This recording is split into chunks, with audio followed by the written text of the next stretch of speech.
and Africa rises up, our new responsibility of the kids, way after all of us are gone, when they've been empowered and they've been restored, will actually to be remain humble, because we would have restored their strength, their power, their everything, that they might even feel like it was always like this. And I was saying how the tough times shaped us as people. I think we're a very, very special type of people. I think we've got a special, I want to say, humility to us. You know what I mean? If ever you come in contact with a black person, we've got amazing manners. You know what I mean? And that's what the movement is all about. It's all about, like, when you talked about, like, you didn't come on here, like, you know, being high and mighty, come on here, like, right.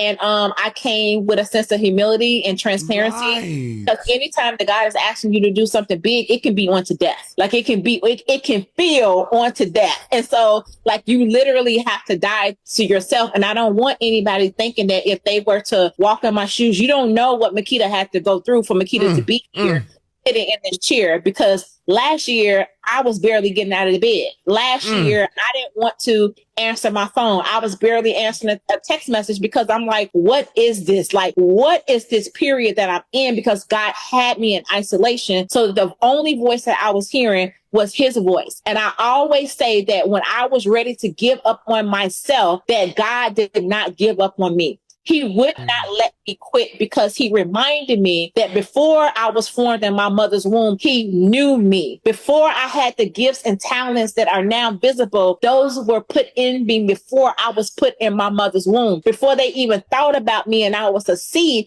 he knew who I was going to be. When I got my real estate license 21 years ago, I had no idea that it would take me from Chicago to the streets of Ghana or to Dubai, and then to have people wanting to be like, Makeda, how could I do what you do? And I'm like, I did not know that I would be the vessel for that. But somebody told me yesterday, Makeda, God trusts you. God wants you to know that he trusts you. And that's something that gives me chills. It makes me tear up, because the fact that God believes that he can trust me with a vision that is this big.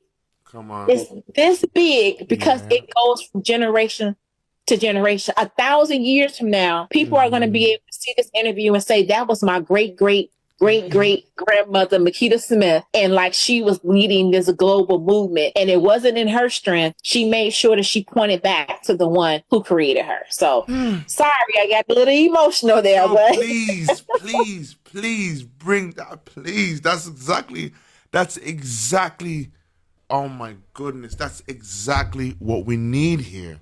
That's exactly what we need here. Living a dream, living the African dream.